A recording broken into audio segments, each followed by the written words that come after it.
Hey everyone, this year I'm doing a series of public discussions on the future of the internet and society and some of the big issues around that.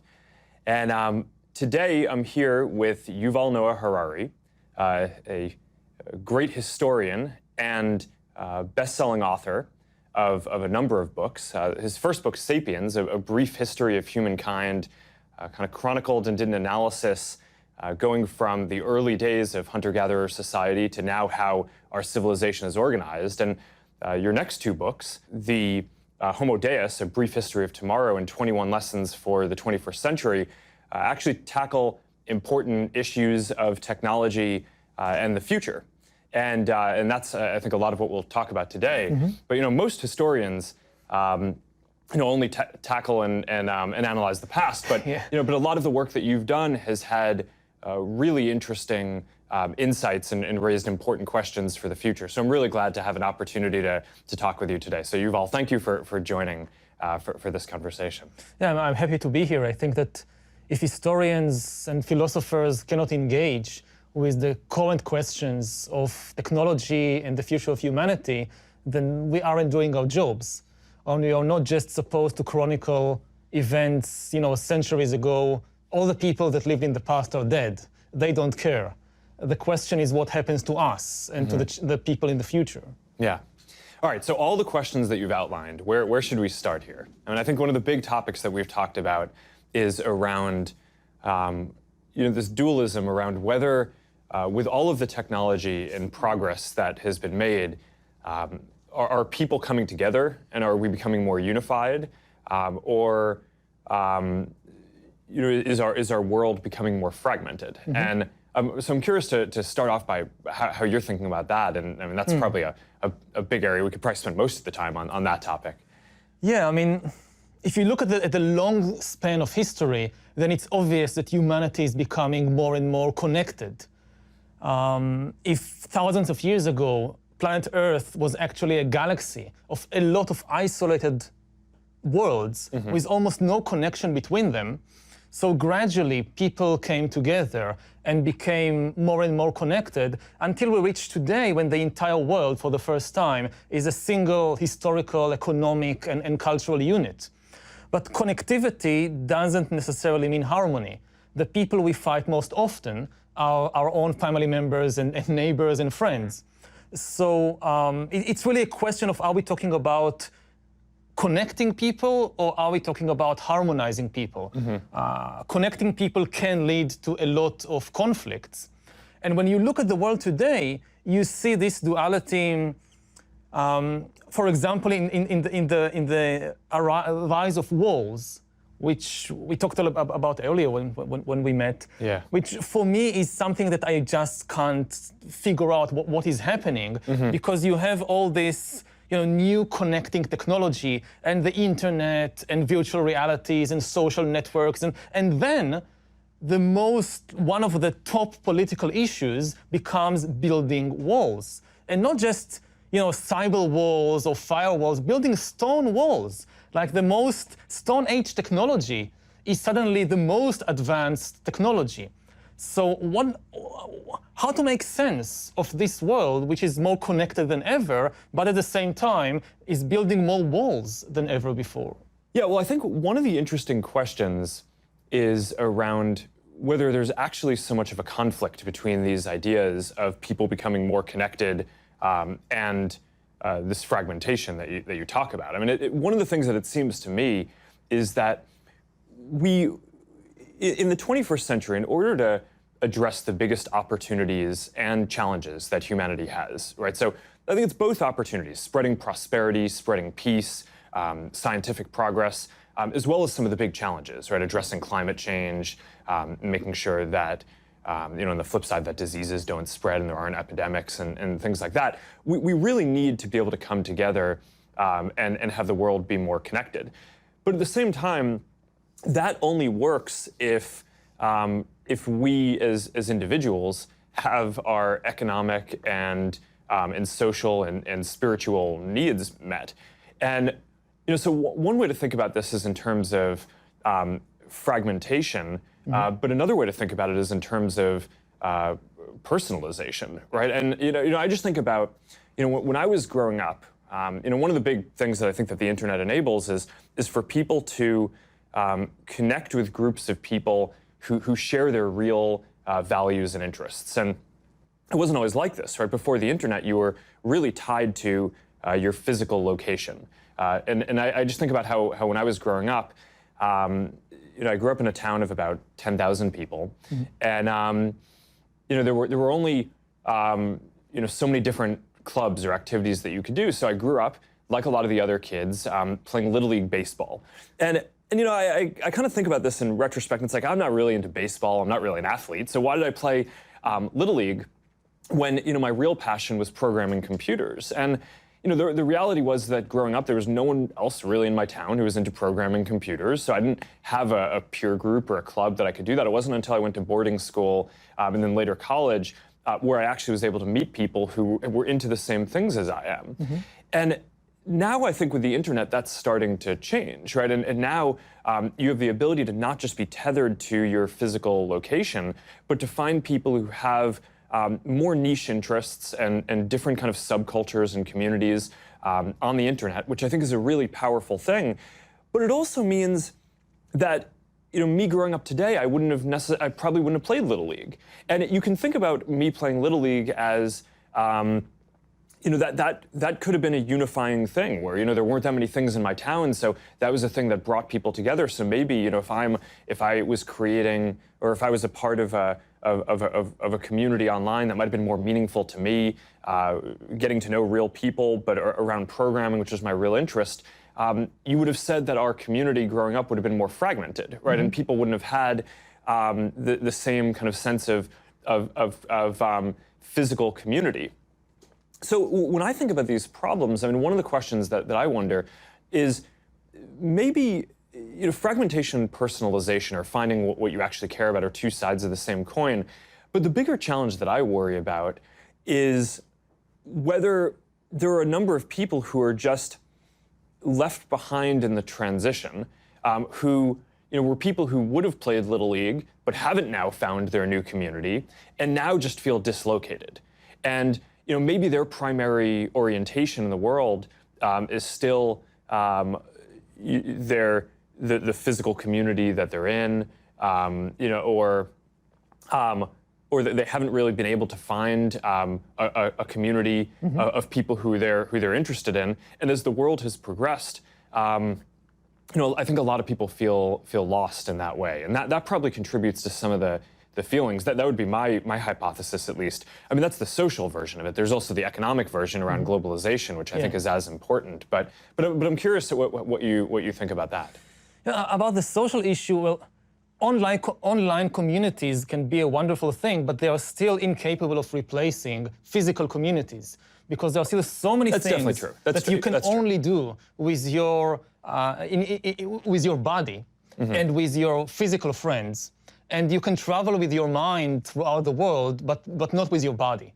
And there is a huge questions about the costs and benefits there, and also the ability of people to just escape things they don't like in online communities, but you can't do it in real offline communities. You can unfriend your Facebook friends, but you can't unneighbor your neighbors. They are still there. Yeah. You can take yourself and move to another country if you have the means, but most people can't.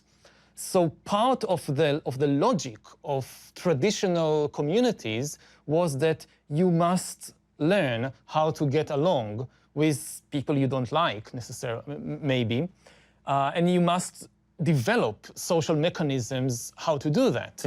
And with online communities, and they have done some really wonderful things for people, but also they kind of don't give us the experience of doing these difficult but important things.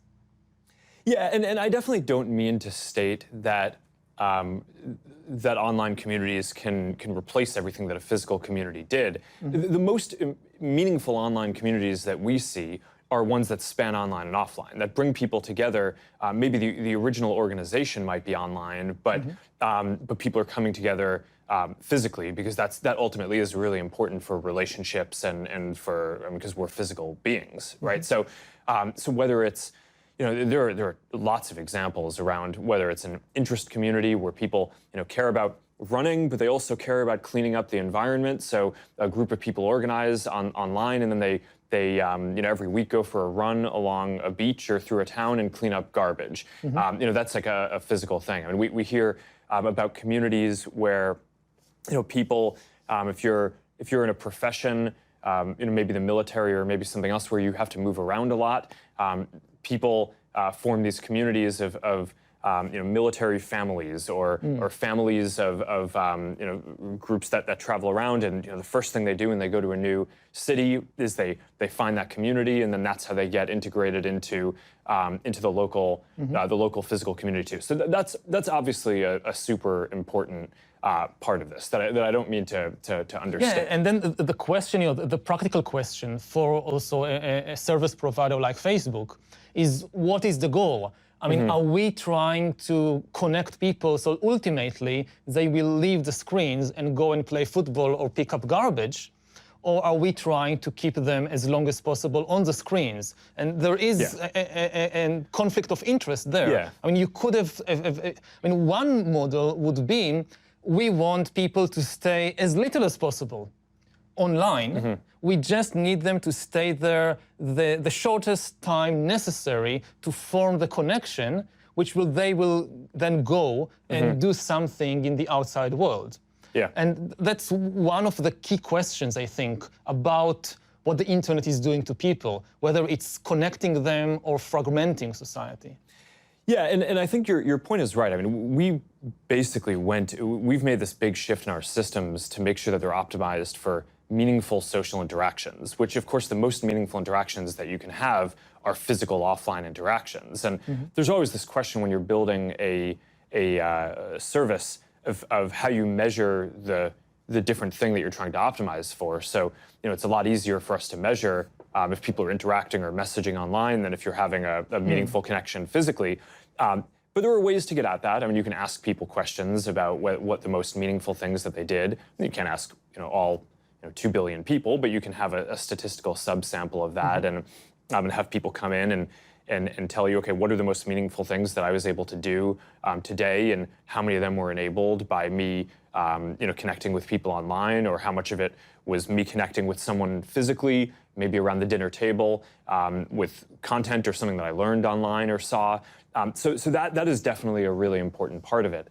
But I think one of the important and interesting questions is about the richness of the world that can be built, where you have, on one level, unification or this global connection, where there's a common framework where people can connect. Maybe it's through using common internet services, or maybe it's just common social norms as you travel around. One of the things that you'd pointed out to me in a previous conversation is now something that's different from in any other time in history is you could travel to almost any other country and look like you dress like you're appropriate and that you fit in there. And if 200 years ago or 300 years ago, that just wouldn't have been the case. If you went to a different country, you would have just stood out immediately. So there's this norm, there's this level of cultural norm that is united.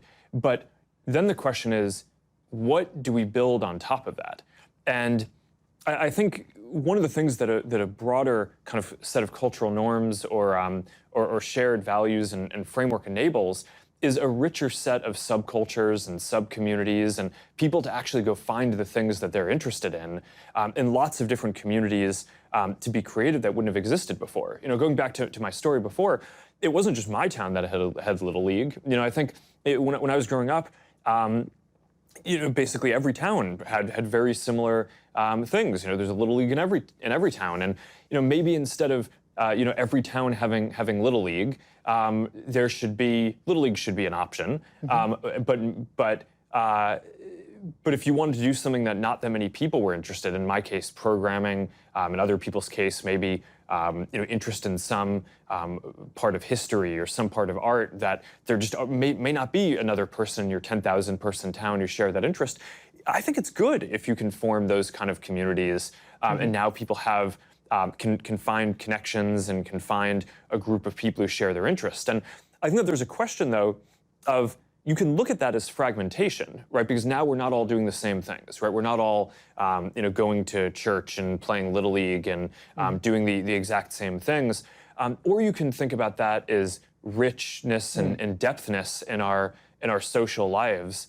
And I just think that that's an interesting question: is where you want the commonality across the world and the connection, and where you actually want that commonality to enable deeper richness, even if that means that people are doing different things. And I'm curious if you have a view on that and where that's positive versus where that creates a lack of social cohesion.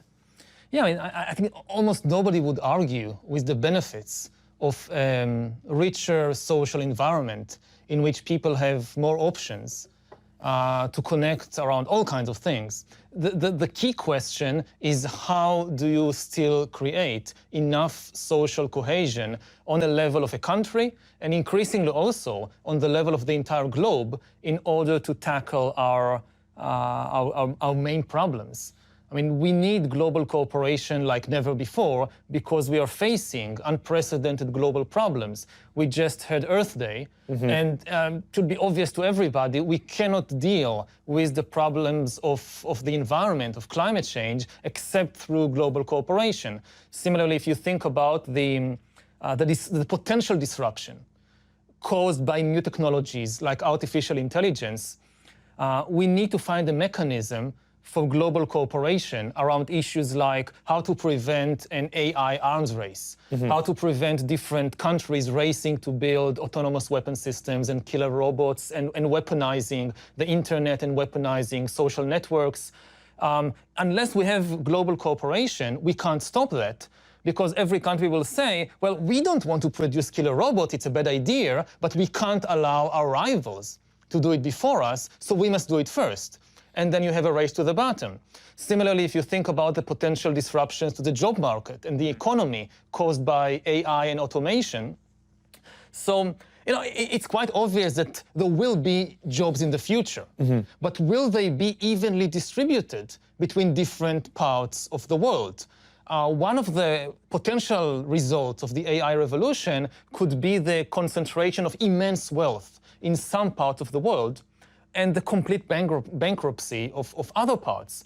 There will be lots of new jobs for software engineers in California, but there will be maybe no jobs for textile workers and truck drivers in Honduras and Mexico.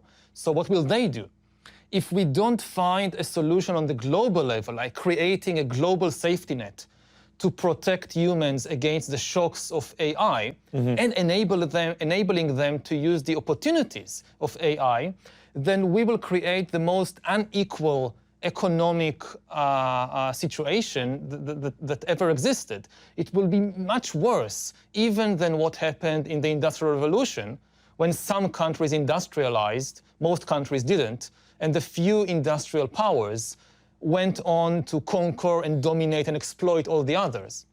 So how do we create enough global cooperation so that the enormous benefits of AI and automation don't go only, say, to California and Eastern China, while the rest of the world is being left far behind? Yeah, I think that's important. So I would unpack that into two sets of issues. One around AI and the future economic and geopolitical issues around that, and let's put that aside for a second, because I actually think we should spend 15 minutes on that. I mean, that's a big set of things. But then the other question is around, how do you create the global cooperation that's necessary to take advantage of the big opportunities that are ahead and to address the big challenges, right? I don't think it's just fighting crises like climate change, I think that there are massive opportunities around global Definitely, yeah.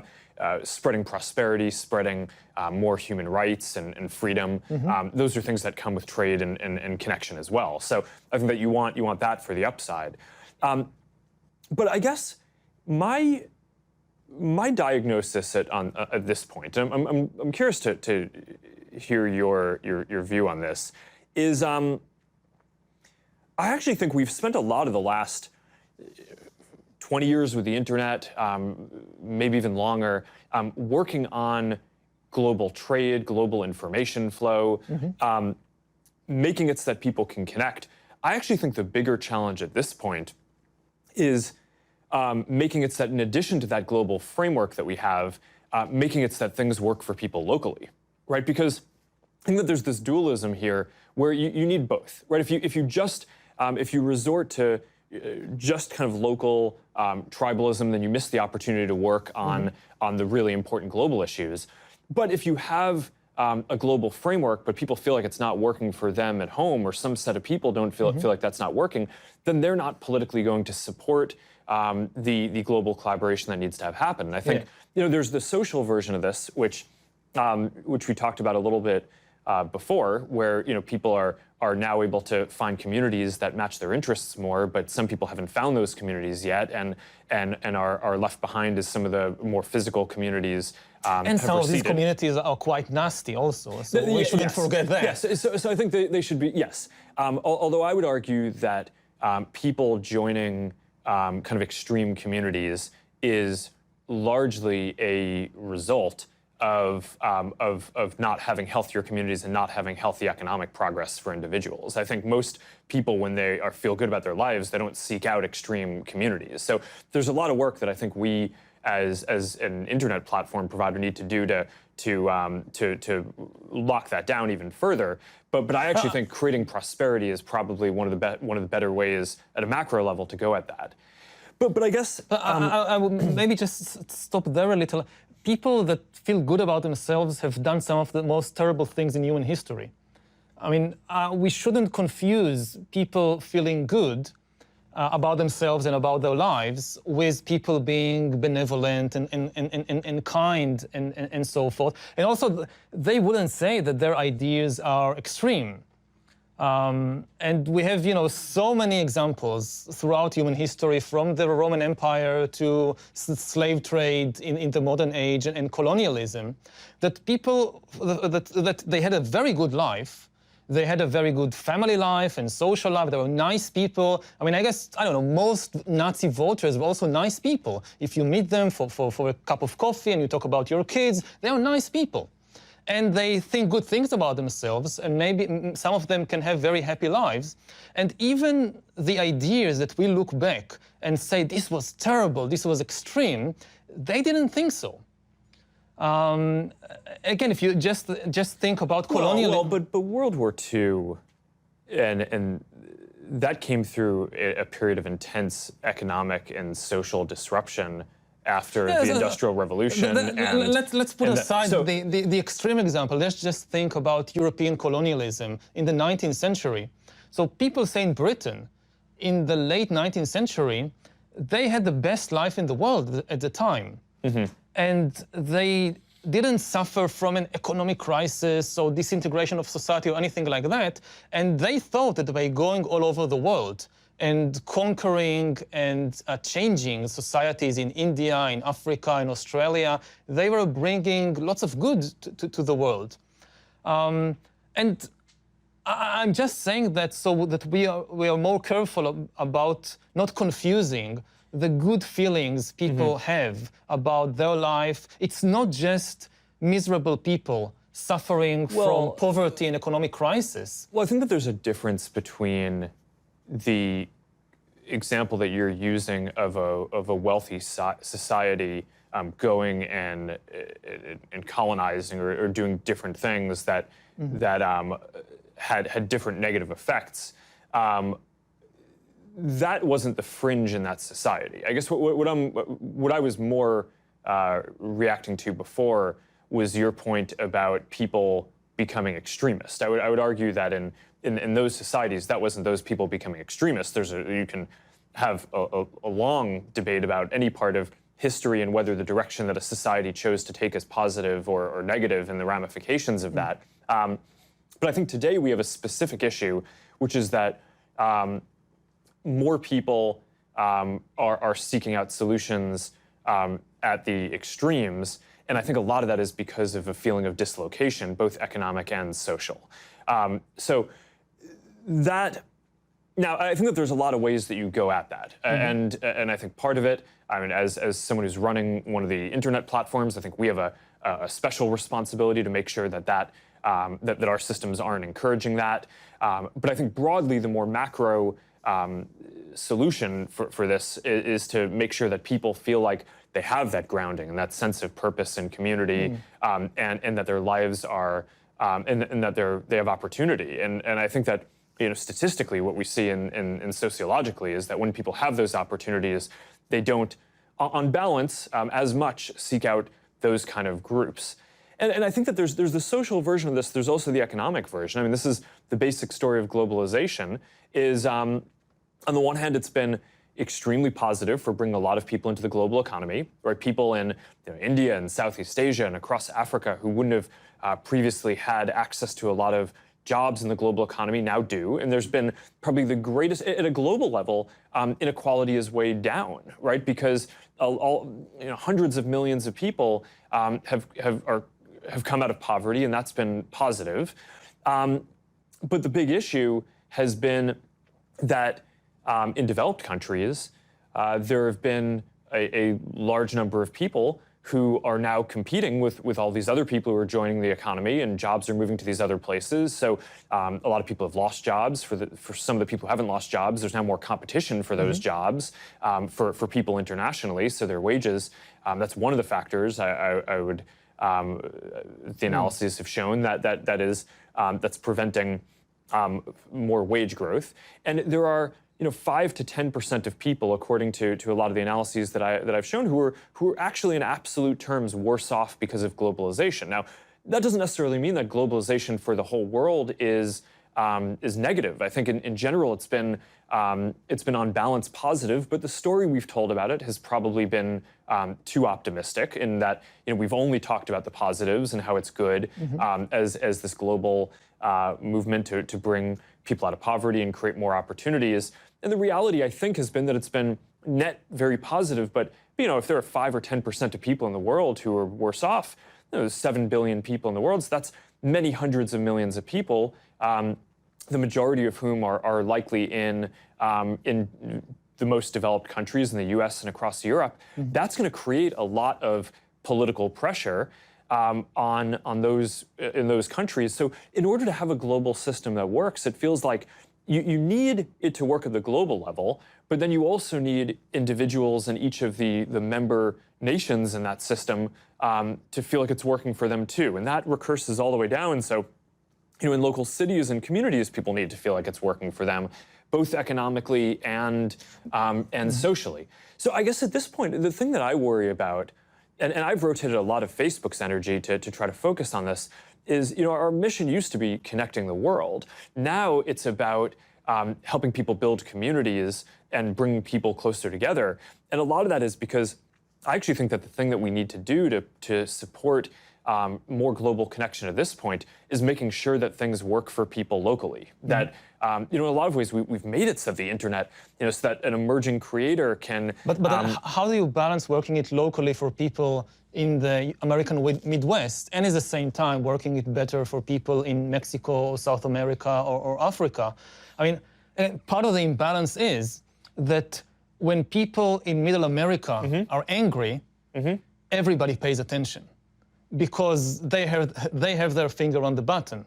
But if people in Mexico or people in Zambia feel angry, we care far less, because they have far less power. I mean, the pain, and I'm not saying the pain is not real, the pain is definitely real, but the pain of somebody in Indiana reverberates around the world far more than the pain of somebody in Honduras or in the Philippines, simply because of the imbalances of the power in the world. And I mean, earlier, what we said about fragmentation, I know that Facebook faces a lot of criticism about kind of encouraging people, some people, to move to these extremist groups. But that's a big problem, but I don't think it's the main problem. I think also it's something that you can solve if you put enough energy into that. That is something you can solve.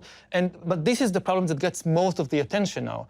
What I worry more, again, not just about Facebook, about the entire direction that the new internet economy and the new tech economy is going towards, is increasing inequality between different parts of the world, which is not the result of extremist ideology, but the results of a certain economic and political model. And secondly, undermining human agency and undermining the basic philosophical ideas of democracy and the free market and individualism. These, I would say, my two greatest concerns about the development of technology like AI and machine learning. And this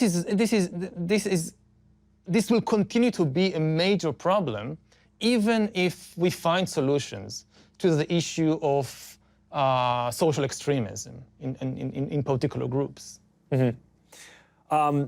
Yeah, I certainly agree that extremism is I would think about it more as a symptom and a big issue that needs to be worked on. But I think the bigger question is making sure that everyone has a sense of purpose, has a role that they feel matters, and social connections. Because at the end of the day, we're social animals, and I think it's easy in our theoretical thinking to abstract that away. But that's such a fundamental part of who we are. So that's why I focus on that. I don't know, do you want to move over to some of the AI issues? Because I think that's a, or do you want to stick on this topic for a second? No, I mean, this topic is closely connected to AI. Again, because I think that, one of the disservices that science fiction, and I'm a huge fan of science fiction, but I think it has done some pretty bad things, which is to focus attention on the wrong scenarios, on the wrong dangers. That people think, oh, AI is dangerous because the robots are coming to kill us. And this is extremely unlikely, that we'll face a robot rebellion. I'm much more frightened about robots always obeying orders than about robots rebelling against the humans. I think the two main problems with AI, and we can explore this in greater depth, is what I just mentioned. First, increasing inequality between different parts of the world, because you'll have some countries which lead and dominate the new AI economy, and this is such a huge advantage that it kind of trumps everything else. And we will see, I mean, if we had the Industrial Revolution creating this huge gap between a few industrial powers and everybody else, and then it took 150 years to close the gap. And over the last few decades, the gap has been closed or closing, as more and more countries which were far behind are catching up.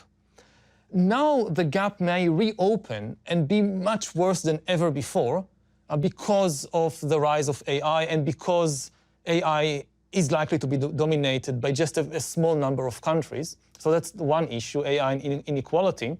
And the other issue is AI and human agency, or even the meaning of human life. What happens when AI is mature enough and you have enough data to basically hack human beings, and you have an AI that knows me better than I know myself and can make decisions for me, predict my choices, manipulate my choices, and authority increasingly shifts from humans to algorithms. So not only decisions about which movie to see, but even decisions like which community to join, who to befriend, whom to marry.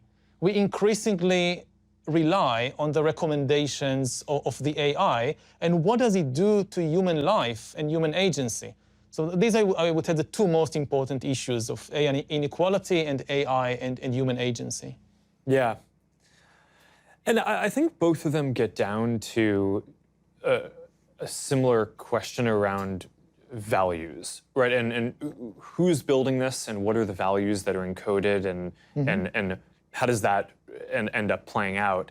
Yeah, I tend to think that in a lot of the conversations around AI, we almost personify AI, right? Your point around killer robots or something like that. But I actually think AI is very connected to the general tech sector, right? So almost every technology product and increasingly a lot of not what you call technology products are made better in some way by AI. So it's not like AI is a monolithic thing that you build.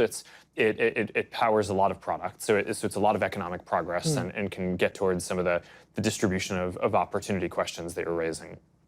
But it also is fundamentally interconnected with these really socially important questions around data and privacy and how we want our data to be used, and what are the policies around that, and what are the global frameworks. And so one of the big questions that, so I tend to agree with a lot of the questions that you're raising, which is that a lot of the countries that have the ability to invest in future technology, of which AI and data and future internet technologies are certainly an important area, are doing that because it will give their local companies an advantage in the future, right? And to be the ones that are exporting services around the world. I tend to think that right now, the United States has a major advantage that a lot of the global technology platforms are made here, and certainly a lot of the values that are encoded in that are shaped largely by American values. They're not only. I mean, speaking for Facebook, I mean, we serve people around the world and we take that very seriously. But certainly ideas like giving everyone a voice, that's something that is probably very shaped by the American ideas around free speech and strong adherence to that. So I think culturally and economically, there's an advantage for countries to develop, to kind of push forward the state of the field, and have the companies that in the next generation are the strongest companies in that. So certainly you see different countries trying to do that, and this is very tied up in not just economic prosperity and inequality, do they have but a also real chance? I mean, does a country like Honduras, Ukraine, Yemen has any real chance of joining the AI race, or are they already out? I mean, it's not going to happen in Yemen. It's not going to happen in Honduras. And then what happens to them in 20 years or 50 years? Some of this gets down to the values around how it's developed, though. Right? I think that there are certain advantages that countries with larger populations have, because you can get to critical mass in terms of universities and industry and investment and things like that. But one of the values that we here, right, both at Facebook and I think generally in the academic system of trying to do research, hold is that you do open research, right? So a lot of the work that's getting invested into into these advances, in theory, if this works well, should be more open. So then you can have an entrepreneur in one of these countries that you're talking about, which maybe isn't a whole industry-wide thing, and certainly I think you'd bet against sitting here today that in the future all of the AI companies are going to be in a given small country. But I don't think it's far-fetched to believe that there will be an entrepreneur in some place who can use Amazon Web Services to spin up instances for compute, who can hire people across the world in a globalized economy, and can leverage research that has been done in the US or across Europe or in different open academic institutions or companies that increasingly are publishing their work, that are pushing the state-of-the-art forward on that. So I think that there's this big question about what we want the future to look like. And part of the way that I think we want the future to look is we want it to be open. We want the research to be open. I think we want the internet to be a platform. And this gets back to your unification point versus fragmentation. One of the big risks, I think, for the future is that the internet policy in each country ends up looking different and ends up being fragmented. And if that's the case, then I think the entrepreneur in the countries that you're talking about in Honduras probably doesn't have as big of a chance if they can't leverage all the advances that are happening everywhere. But if the internet stays one thing and the research stays open, then I think that they have a much better shot. So when I look towards the future, one of the things that I just get very worried about is the values that I just laid out are not values that all countries share. And when you get into some of the more authoritarian countries and their data policies, they're very different from the kind of regulatory frameworks that across Europe and across a lot of other people are talking about or have put into place. And just to put a finer point on it, and recently I've come out and I've been very vocal that I think that more countries should adopt a privacy framework like GDPR in Europe. And a lot of people, I think, have been confused about this. They're like, well, why are you arguing for more privacy regulation? Why now, given that in the past you weren't as positive on it? And I think part of the reason why I am so focused on this now is I think at this point, people around the world recognize that these questions around data and AI and technology are important. So there's going to be a framework in every country. I mean, it's not like there's not going to be regulation or policy. So I actually think the bigger question is, what is it going to be? And the most likely alternative to each country adopting something that encodes the freedoms and rights of something like GDPR, in my mind, the most likely alternative is the authoritarian model, which is currently being spread, which says, as every company needs to store everyone's data locally in data centers, and if I'm a government, I should be able to go send my military there and be able to access whatever data I want, and be able to take that for surveillance or military or helping local military industrial companies. And I mean, I just think that that's a really bad future, right? That's not the direction that I, as someone who's building one of these internet services, or just as a citizen of the world, want to see the world going. To be the devil's advocate for a moment, I mean, if I look at it from the viewpoint, let's say, of India, so I listened to the American president saying America first, and I'm a nationalist, I'm not a globalist, I care about the interests of America, and I wonder, is it safe to store the data about Indian citizens in the US and not in India, when they're openly saying they care only about themselves? So why should it be in America and not in India? Well, I think that there's the motives matter, and certainly I don't think that either of us would consider India to be an authoritarian country that has. So I would say that. It can still say we want data and metadata on Indian users to be stored on Indian soil. We don't want it to be stored on American soil or somewhere else.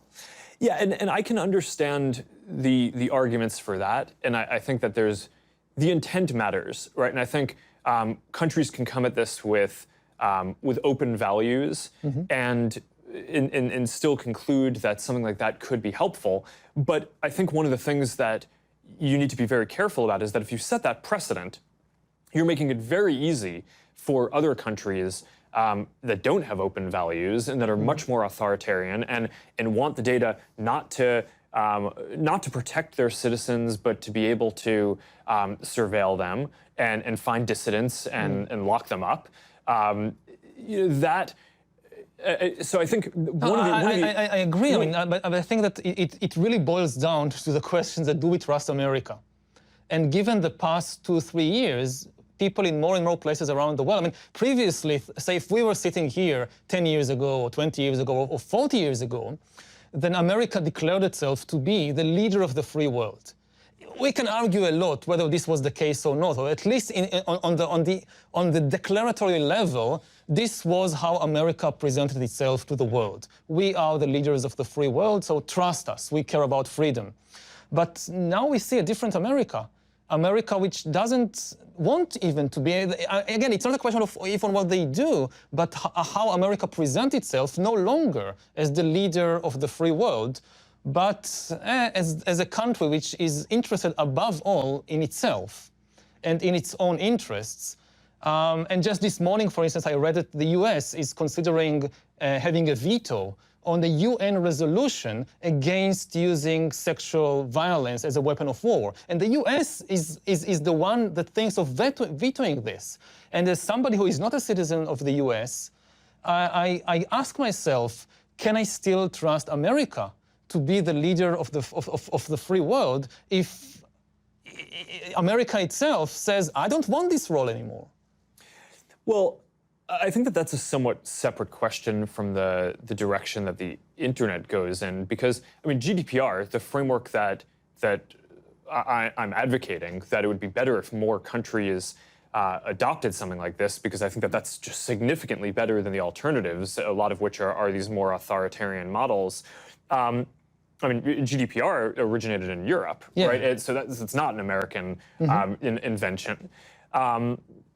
And I think in general, these values of openness in research, of cross-border flow of ideas and trade, that's not an American idea, right? I mean, that's a global philosophy for how the world should work. And I think that the alternatives to that are, at best, fragmentation, right, which breaks down the global model on this. At worst, a growth in authoritarianism for the models of how this gets adopted. And that's where I think that the precedents on some of this stuff get really tricky. I mean, you're I think, doing a good job of playing devil's advocate in the conversation because you're bringing all of the counter-arguments that I think someone with good intent might bring to argue, hey, maybe a different set of data policies is something that we should consider. The thing that I just worry about is that what we've seen is that once a country puts that in place, that's a precedent that then a lot of other countries that might be more authoritarian use to basically be a precedent to argue that they should do the same things. And then that spreads. And I think that that's bad, right? And that's one of the things that that is the person running this company. I'm quite committed to making sure that we play our part in pushing back on that and keeping the internet as one platform. So, I mean, one of the most important decisions that I think I get to make is the person running this company is, where are we going to build our data centers and store data?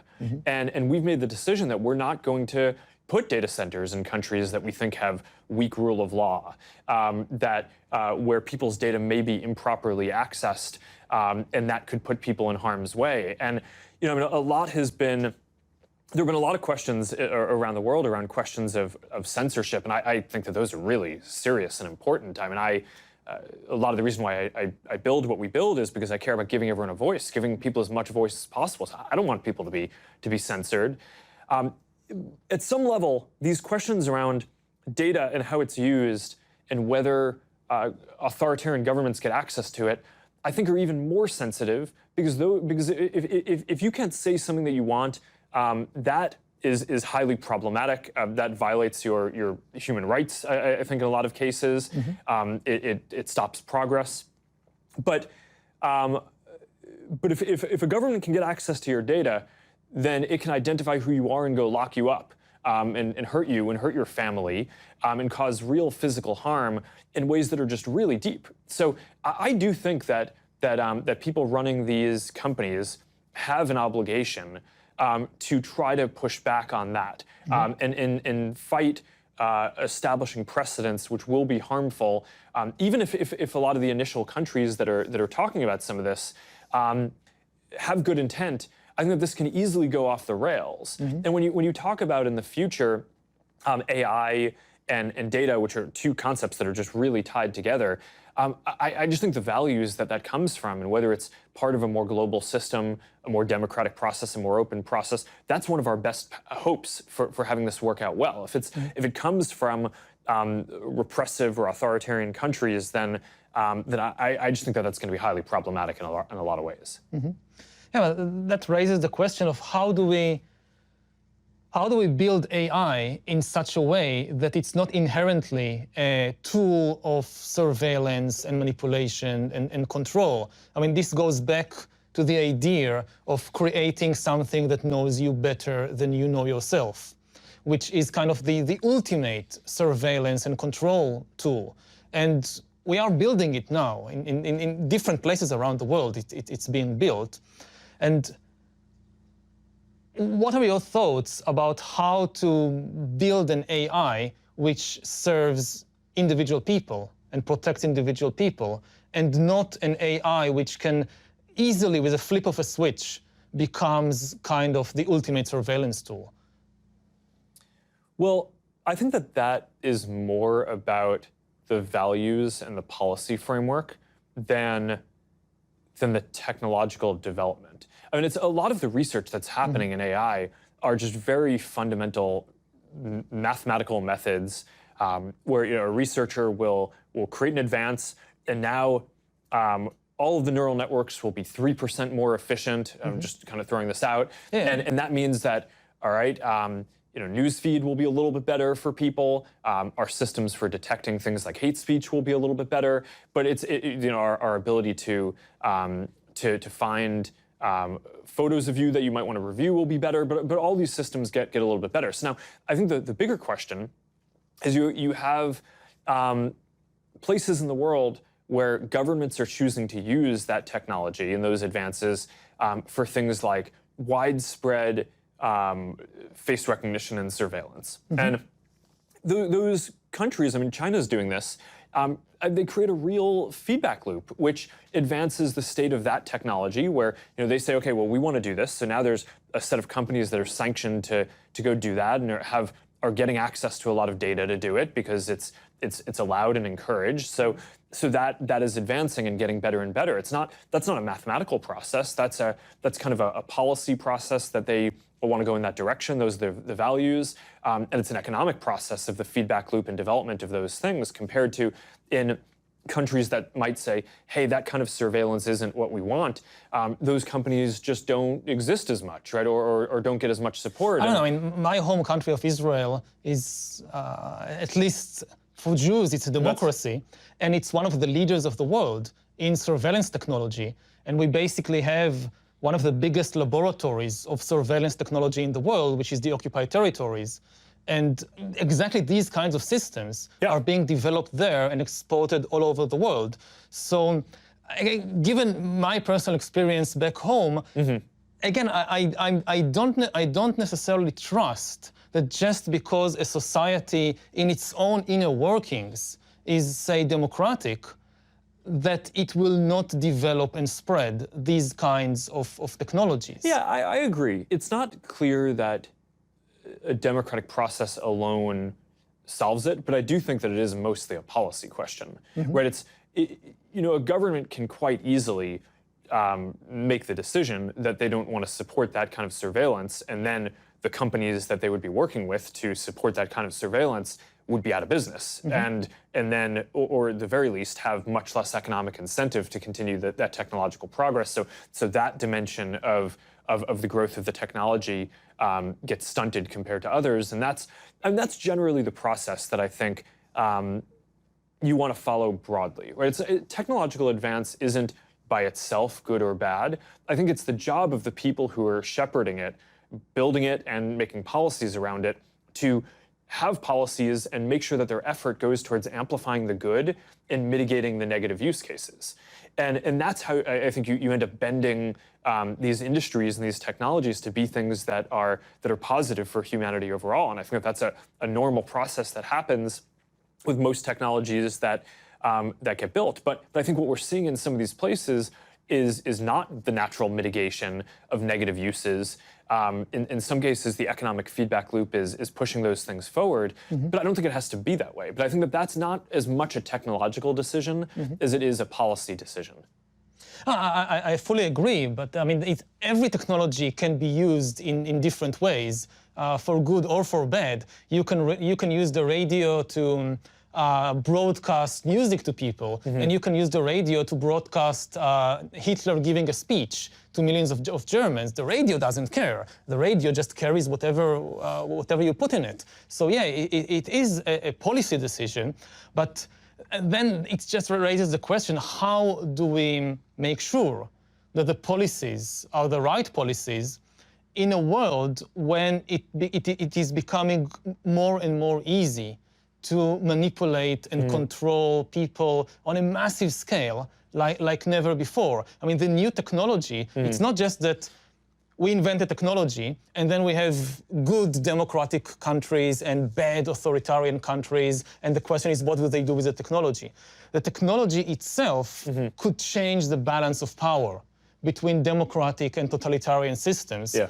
And I fear that the new technologies are giving an inherent advantage, not necessarily overwhelming, but they do tend to give an inherent advantage to totalitarian regimes, because the biggest problem of totalitarian regimes in the 20th century, which eventually led to their downfall, is that they couldn't process the information efficiently enough. If you think about the Soviet Union, so you have this model, an information processing model, which basically says we take all the information from the entire country, move it to one place, to Moscow, there it gets processed, decisions are made in one place, and transmitted back as commands. This was the Soviet model of information processing. And versus the American version, which was, no, we don't have a single center. We have a lot of organizations and a lot of individuals and businesses, and they can make their own decisions.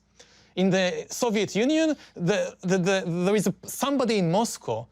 If I live in some small farm or kolkhoz in Ukraine, there is somebody in Moscow who tells me how many radishes to grow this year, because they know. And in America, I decide for myself with, I get signals from the market and I decide. And the Soviet model just didn't work well because of the difficulty of processing so much information quickly with 1950s technology. And this is one of the main reasons why the Soviet Union lost the Cold War to the United States. But with the new technology, it might become, I mean, it's not certain, but one of my fears is that the new technology suddenly makes central information processing far more efficient than ever before, and far more efficient than distributed data processing. Because the more data you have in one place, the better your algorithms, and so on and so forth. And this kind of tilts the balance between totalitarianism and democracy in favor of totalitarianism. And I wonder, what are your thoughts on this issue? Well, I'm more optimistic about about democracy in this. I mean, I think the way that the democratic process needs to work is people start talking about these problems, and then even if it seems like it starts slowly in terms of people caring about data issues and technology policy, because it's a lot harder to get everyone to care about it than it is just a small number of decision makers. So I think that the history of democracy versus more totalitarian systems is it always seems like the totalitarian systems are going to be more efficient and the democracies are just going to get left behind. But smart people, people start discussing these issues and caring about them. And I do think we see that people do now care much more about their own privacy, about data issues, about the technology industry. People are becoming more sophisticated about this. They realize that that having a lot of your data stored can both be an asset because it can help provide a lot of benefits and services to you, but increasingly maybe it's also a liability because there are hackers and nation states who might be able to break in and use that data against you or exploit it or reveal it. So maybe people don't want their data to be stored forever. Maybe they want it to be reduced in permanence. Maybe they want it all to be end-to-end encrypted as much as possible in their private communications. People really care about this stuff in a way that they didn't before, and that's certainly over the last several years, that's grown a lot. So I think that conversation is the normal democratic process, and I think what's going to end up happening is that by the time you get people broadly aware of the issues and on board, that is just a much more powerful approach, where then you do have people in a decentralized system who are capable of making decisions, who are smart, who I think will generally always do it better than too centralized of an approach. And here is, again, a place where I worry that personifying AI and saying AI is a thing, right, that an institution will develop, and it's almost like a sentient being, I think mischaracterizes what it actually is, right? It's a set of methods that make everything better. Let me retract that. That's way too broad. It's a lot of technological processes more efficient. And I think that's... But that's the worry. It makes also... That's not just for centralized folks, right? I mean, in our context, so we build, our business is this ad platform, and a lot of the way that can be used now is we have 90 million small businesses that use our tools. And now, because of this access to technology, they have access to the same tools to do advertising and marketing and reach new customers and grow jobs that previously only the big companies would have had. And that's a big advance, and that's a massive decentralization. When people talk about our company and the internet platforms overall, they talk about how there's a small number of companies that are big, and that's true, but the flip side of it is that now there are billions of people around the world who have a voice, that they can share information more broadly, and that's actually a massive decentralization in power, and kind of returning power to people. Similarly, people have access to more information, have access to more commerce. That's all positive. So I don't know. I'm an optimist on this. I think we have real work cut out for us, and I think that the challenges that you raise are the right ones to be thinking about, because if we get it wrong, that's the way in which I think it will go wrong. But I don't know. I think that the historical precedent would say that at all points, where there was the competition between the US and Japan in the 80s and the 70s, or the Cold War before that, or different other times, people always thought that the democratic model, which is slow to mobilize, but very strong once it does, and once people get bought into a direction and understand the issue, I do think that will continue to be the best way to spread prosperity around the world and make progress in a way that meets people's needs. And that's why, when we're talking about internet policy, when you're talking about economic policy, I think spreading regulatory frameworks that encode those values, I think is one of the most important things that we can do. But it starts with raising the issues that you are and having people be aware of the potential problems. Yeah, I agree that in the last few decades, it was the case that open democratic systems were better and more efficient. And this, again, one of my fears is that it might have made us a bit complacent, because we assume that this is kind of a law of nature, that distributed systems are always better and more efficient than centralized systems. And we grew up in a world in which there was kind of this, to do the good thing morally was also to do the efficient thing economically and politically. And a lot of countries liberalized their economy, their society, their politics over the last 50 years, more because they were convinced of the efficiency argument than of the deep moral argument. And what happens if efficiency and morality suddenly split? Which have happened before in history. I mean, the last 50 years are not representative of the whole of history. We had many cases before in human history in which repressive, centralized systems were more efficient, and therefore you got these repressive empires. And there is no law of nature which says that this cannot happen again. And again, my fear is that the new technology might tilt that balance. And just by making central data processing far more efficient, it could give a boost to totalitarian regimes. Also, in the balance of power between, say, again, the center and the individual, that for most of history, the central authority could not really know you personally, simply because of the inability to gather and process the information. So there were some people who knew you very well, but usually their interests were aligned with yours. Like my mother knows me very well, but most of the time I can trust my mother. But now we are reaching a point when some system far away can know me better than my mother, and the interests are not necessarily aligned. Now, yes, we can use that also for good, but what I'm pointing out, that this is a kind of power that never existed before, and it could empower totalitarian and authoritarian regimes to do things that was simply technically impossible until today. Yeah. And you know, if you live in an open democracy, so okay, you can rely on all kinds of mechanisms to protect yourself.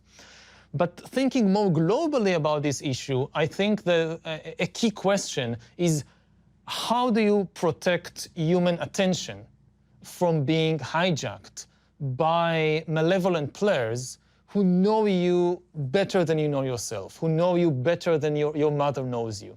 And this is a question that we never had to face before, because we never had, usually the malevolent players just didn't know me very well. Yeah, okay, so there's a lot in what you were just talking about. I mean, I think in general, one of the things that, I do think that there is a scale effect where one of the best things that we could do if we care about these open values and having a globally connected world, I think making sure that the critical mass of the investment in new technologies encodes those values is really important. So that's one of the reasons why I care a lot about not supporting the spread of authoritarian policies to more countries, and either inadvertently doing that or setting precedents that enable that to happen. Because I think that the more development that happens in the way that is more open, where the research is more open, where people have where the policy making around it is more democratic, I think that that's going to be positive. So I think kind of maintaining that balance ends up being really important. And one of the reasons why I think democratic countries over time tend to do better on serving what people want is because there's no metric to optimize a society, right? It's when you talk about efficiency, a lot of what people are talking about is economic efficiency, right? Are we increasing GDP? Are we increasing jobs? Are we decreasing poverty? And those things are all good, but I think part of what the democratic process does is people get to decide on their own which of the dimensions in society matter the most to them in their lives. If you can hijack people's attention and manipulate them, then people deciding on their own just doesn't help, because I don't realize it, that somebody manipulated me to think that this is what I want. And we are reaching the point when, for the first time in history, you can do that on a massive scale. So again, I speak a lot about the issue of free will in this regard, and the people that are easiest to manipulate are the people who believe in free will and who simply identify with whatever thought or desire pops up in their mind, because they cannot even imagine that this desire is not the result of my free will. This desire is the result of some external manipulation. Now, it may sound paranoid, and for most of history, it was probably paranoid because nobody had this kind of ability to do it on a massive scale. But here, like in Silicon Valley, the tools to do that on a massive scale have been developed over the last few decades. And they may have been developed with the best intentions. Some of them may have been developed with the intention of just selling stuff to people and selling products to people. But now the same tools that can be used to sell me something I don't really need can now be used to sell me a politician I really don't need, or an ideology that I really don't need. It's the same tool. It's the same hacking the human animal and manipulating what's happening inside. Yeah, okay, so there's a lot going on here. I think that there's, when designing these systems, I think that there's the intrinsic design, which you want to make sure that you get right, and then there's preventing abuse, which I think is something that there's two types of questions that people raise. I mean, one is, we saw what the Russian government tried to do in the 2016 election. That's clear abuse. We need to build up really advanced systems for detecting that kind of interference in the democratic process and more broadly, being able to identify when people are standing up networks of fake accounts that are not behaving in a way that normal people would, to be able to weed those out and work with law enforcement and election commissions and folks all around the world and intelligence community to be able to coordinate and be able to deal with that effectively. So stopping abuse is certainly important. But I would argue that the even more, the deeper question is about the intrinsic design of the systems, Yeah, right? exactly. So not just fighting the abuse. And there, I think that the incentives are more aligned towards a good outcome than a lot of critics might say. And here's why. I think that there's a difference between what people want first order and what they want second order over time, right? So right now you might just consume a video because you think it's silly or fun, and you wake up and or you kind of look up an hour later and you've watched a bunch of videos and you're like, well, what happened to my time? And okay, so maybe in the narrow short-term period, you consumed some more content. And maybe you saw some more ads, so it seems like it's good for the business, but it actually really isn't over time, because people make decisions based on what they find valuable. And what we find, at least in our work, is that what people really want to do is connect with other people, right? It's not just passively consume content. So we've had to find and constantly adjust our systems over time to make sure that we're rebalancing it so that way you're interacting with people, so that way we make sure that we don't just measure systems in the signals in the system, like what are you clicking on, because that that could get you into a bad local optimum. But instead we bring in real people to tell us what their real experience is in words, right? Not just kind of filling out scores, but also telling us what were the most meaningful experiences you had today, what content was the most important, what interaction did you have with a friend that mattered to you the most, and was that connected to something that we did? And if not, then we go and try to do the work to figure out how we can facilitate that. And what we find is that, yeah, in the near term, maybe showing some people some more viral videos might increase time, right? But over the long term, it doesn't. It's not actually aligned with our business interest or the long-term social interest. So in strategy terms, that would be a stupid thing to do. And now I think a lot of people think that businesses are just very short-term oriented, and that we only care about, people think that businesses only care about the next quarter profit.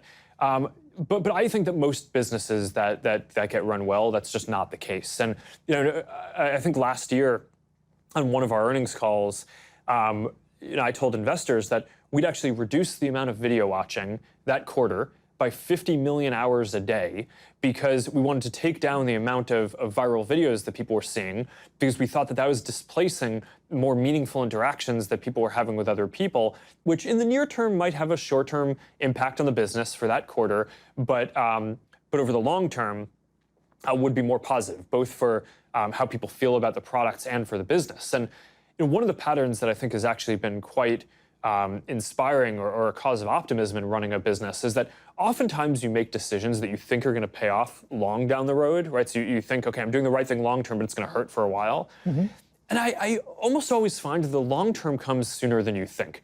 And that when you make these decisions that they're maybe taking some pain in the near term in order to get to what will be a better case down the line, that better case, maybe you think it'll take 5 years, but actually it ends up coming in a year, right? And I think people at some deep level know when something is good, and I guess this gets back to the democratic values, because at some level I trust that people have a sense of what they actually care about, and it may be that if we were showing more viral videos, maybe that would be better than the alternatives that they have to do right now, right? I mean, maybe that's better than what's on TV, because at least they're personalized videos.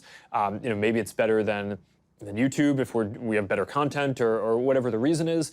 But I think you can still make the service better over time for actually matching what people want. And if you do that, that is going to be better for everyone. So I do think the intrinsic design of these systems is quite aligned with serving people in a way that is pro-social. And that's certainly what I care about in running this company, is to get there. Yeah, I think this is like the rock bottom. That this is the most important issue, that ultimately what I'm hearing from you and from many other people when I have these discussions is ultimately the customer is always right, the voter knows best, people know deep down, people know what is good for them, people make a choice. if they choose to do it, then it's good. That has been the bedrock of at least Western democracies for centuries, for generations. And this is now where the big question mark is. Is it still true in a world where we have the technology to hack human beings and manipulate them like never before, that the customer is always right, that the voter knows best? Or have we gone past this point? And we can know, the simple ultimate answer that, well, this is what people want and they know what's good for them, maybe it's no longer the case. Well, yeah, I think that it's not clear to me that that has changed, but I think that that's a very deep question about democracy. This is the deepest... I don't think that that's a new question. I mean, I think it's people have always No, the question this, isn't new. The technology is new. I mean, if you lived in 19th century America and you didn't have these extremely powerful tools to decipher and influence people, then it was a different... Well, let me actually frame this a different way, okay. Which is, I actually think, for all the talk around is democracy being hurt by the current set of tools and the media and all this, I actually think that there's an argument the world is significantly more democratic now than it was in the past. I mean, the country was set up as, the US was set up as a republic, right? So a lot of the foundational rules limited the power of a lot of individuals being able to vote and have a voice, and checked the popular will at a lot of different stages, everything from the way that laws get written by Congress, right, and not by people. So to everything to the Electoral College, and which a lot of people think today is undemocratic, but it was put in place because of a set of values that a democratic republic would be better. I actually think what has happened today is that increasingly more people are enfranchised and more people have a voice. More people are getting the vote, but increasingly people have a voice, more people have access to information. And I think a lot of what people are asking is that good? It's not necessarily the question of, okay, the democratic process has been the same, but now the technology is different. I think the technology has made it so individuals are more empowered, and part of the question is that the world that we want? And again, this is an area where it's not that, all these things are with challenges, right? And often progress causes a lot of issues, and it's a really hard thing to reason through. Wow, we're trying to make progress and help all these people join the global economy, or help people join the communities and have the social lives that they would want and be accepted in different ways. But it comes with this dislocation in the near term, and that's a massive dislocation, so that seems really painful. But I actually think that you can make a case that we are at and continue to be at the most democratic time. And I think that overall, in the history of our country at least, when we've gotten more people to have the vote, and we've gotten more representation, and we've made it so people have access to more information, and more people can share their experiences, I do think that that's made the country stronger and has helped progress. And it's not that this stuff is without issues. It has massive issues, but that's at least the pattern that I see, and why I'm optimistic about a lot of the work. I agree that more people have more voice than ever before, both in the US and globally. I think you're absolutely right. My concern is to what extent we can trust the voice of people, to what extent I can trust my voice. Like we have this picture of the world, that I have this voice inside me which tells me what is right and what is wrong. And the more I'm able to express this voice in the outside world and influence what's happening, and the more people can express their voices, it's better, it's more democratic.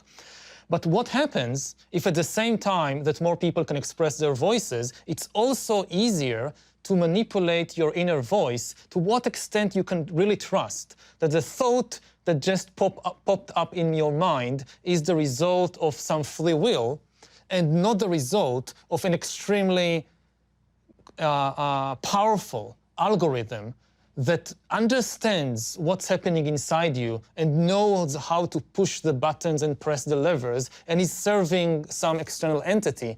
And it has planted this thought or this desire that you now express. So it's two different issues of giving people voice and trusting. And again, I'm not saying I know everything, but all these people that now join the conversation, we cannot trust their voices. I'm asking this about myself, to what extent I can trust my own inner voice. And you know, I spend 2 hours meditating every day. And I go on these long meditation retreats. And my main takeaway from that is it's craziness inside there. And it's so complicated. And the simple, naive belief that the thought that pops up in my mind, this is my free will, this was never the case. But if, say, 1,000 years ago, the battles inside were mostly between, you know, neurons and biochemicals and childhood memories and all that, increasingly, you have external actors going under your skin and into your brain and into your mind. And how do I trust that my amygdala is not a Russian agent now?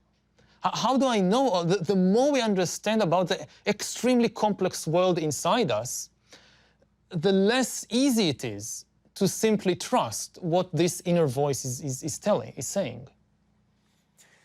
Yeah, I understand the point that you're making. As one of the people who's running a company that develops ranking systems to try to help show people content that's going to be interesting to them, there's a dissonance between the way that you're explaining what you think is possible and what I see as a practitioner building this. I think you can build systems that can get good at a very specific thing, right? At helping to you know, understand which of your friends you care the most about so you can rank their content higher in newsfeed. But the idea that there's some kind of generalized AI that's a monolithic thing that understands all dimensions of who you are in a way that's deeper than you do, I think doesn't exist and is probably quite far off from existing. So there's certainly abuse of the systems that I think needs to be, that I think is more of a policy and values question, which is, you know, on Facebook, you know, you're supposed to be your real identity. So if you have, you know, to use your example, Russian agents or folks from the government, or the IRA, who are posing as someone else and saying something, and you see that content, but you think it's coming from someone else, then that's not an algorithm issue. I mean, that's someone abusing the system and taking advantage of the fact that you trust that on this platform, someone is generally going to be who they say they are. So you can trust that the information is coming from someplace and kind of slipping in the back door that way. And that's the thing that we certainly need to go fight. But I don't know. As a broad matter, I do think that there's this question of you know, to what degree are the systems, and this kind of brings it full circle to where we started on is it fragmentation or is it personalization?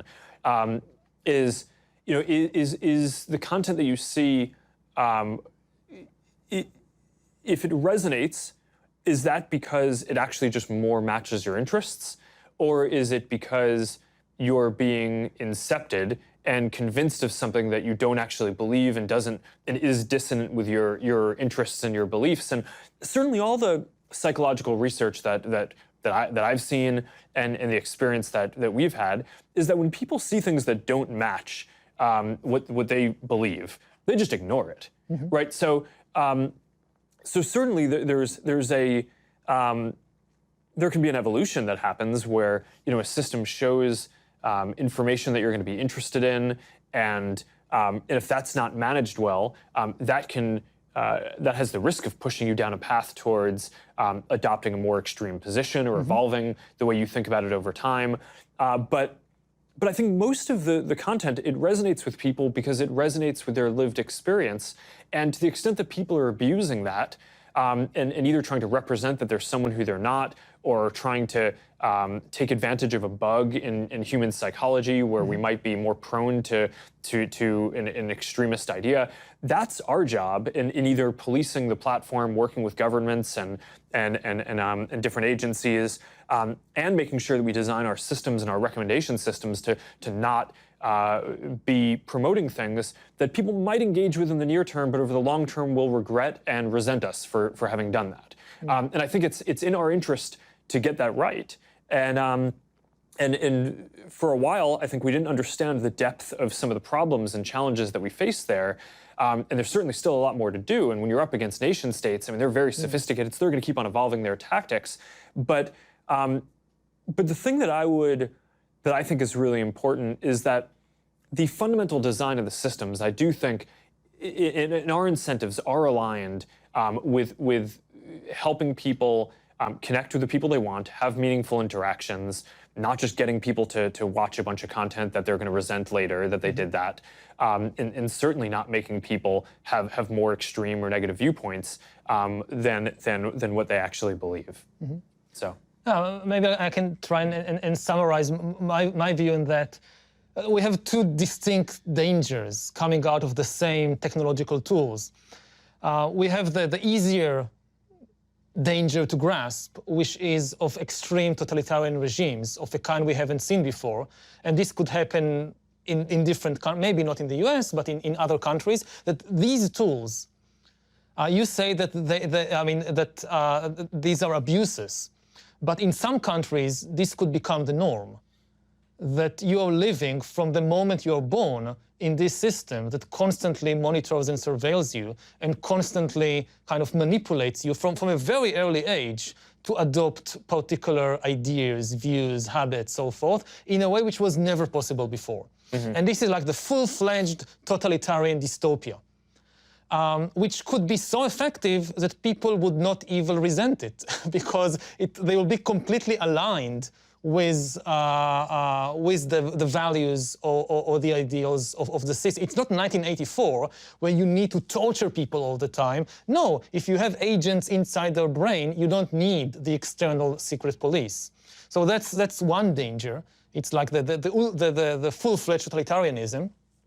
Then in places like the US, the more immediate danger or problem to think about is what is increasingly people refer to as surveillance capitalism, that you have these systems that constantly interact with you and come to know you, and it's all supposedly in your best interests to give you better recommendations and better advice. So it starts with recommendation for which movie to watch and where to go on vacation. But as the system becomes better, it gives you a recommendation on what to study at college, where to work, ultimately whom to marry, who to vote for, which religion to join, like join a community. Like you have all these religious communities, this is the best religion for you. For your type of personality, Judaism, nah, it won't work for you, go with Zen Buddhism. It's a much better fit for your personality. You would thank us. In 5 years, you would look back and you say, this was an amazing recommendation, thank you. I so much enjoy Zen Buddhism. And again, people will feel that this is aligned with their own best interests. And the system improves over time. Yeah, there will be glitches. Not everybody will be happy all the time. But what does it mean that all the most important decisions in my life are being taken by an external algorithm? What does it mean in terms of human agency, in terms of, the meaning of life? For thousands of years, humans tended to view life as a drama of decision-making. Like life is it's a journey, you reach an intersection after intersection, and you need to choose. Some decisions are small, like what to eat for breakfast, and some decisions are really big, like whom to marry. And almost all of art and all of religion is about that. Like almost whether it's a Shakespeare tragedy or a Hollywood comedy, it's about the hero or heroine needing to make a big decision, to be or not to be, to marry X or to marry Y. And what does it mean to live in a world in which increasingly we rely on the recommendations of algorithms to make these decisions until we reach a point when we simply follow them all the time or most of the time. And they make good recommendations. I'm not saying that this is some abuse, something sinister. No, they're good recommendations.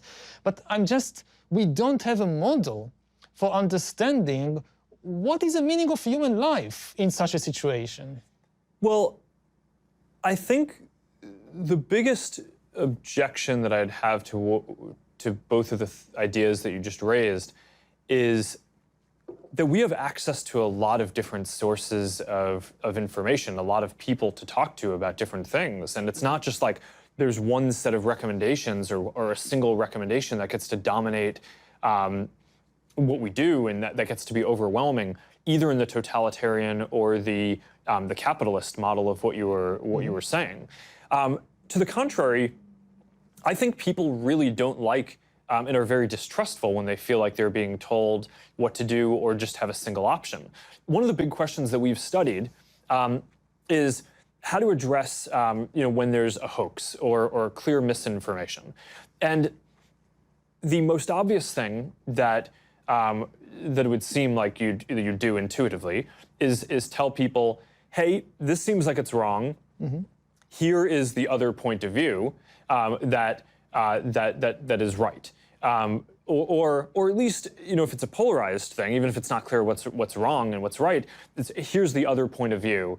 If you're on any given issue, and that really doesn't work, right? So what ends up happening is if you tell people that something is false, but they believe it, then they just end up not trusting you, right? So that ends up not working. And if you frame two things as opposites, right? So if you say, okay, well, you're a person who doesn't believe in, you're seeing content about not believing in climate change. Mm-hmm. So I'm going to show you the other perspective, right? Here's something that argues that climate change is a thing. That actually just entrenches you further, mm-hmm. Because it's, okay, someone's trying to kind of control. Yeah, so what ends up working, right, sociologically and psychologically, the thing that ends up actually being effective is giving people a range of choices. So if you show not here's the other opinion and with a judgment on the piece of content that a person engaged with, but instead you show a series of related articles, right, or content, then people can kind of work out for themselves, hey, here's the range of different opinions or things that exist on this topic. And maybe I lean in one direction or the other, but I'm kind of going to work out for myself where I want to be. Most people don't choose the most extreme thing. And people end up feeling like they're informed and can make a good decision. Mm-hmm. So at the end of the day, I think that's the architecture and the responsibility that we have, is to make sure that the work that we're doing gives people more choices, that it's not a single opinion that can kind of dominate anyone's thinking, mm-hmm. But where you can connect to hundreds of different friends, and even if most of your friends share your religion or your political ideology, you're probably going to have 5 or 10% of friends who come from a different background, who have different ideas, and at least that's getting in as well. So you're getting a broader range of views. Mm-hmm. So I think that these are really important questions, and it's not like there's an answer that is going to fully solve it one way or another. Definitely not. But I think these are the right things to talk through. We've been going for 90 minutes, so we probably should wrap up.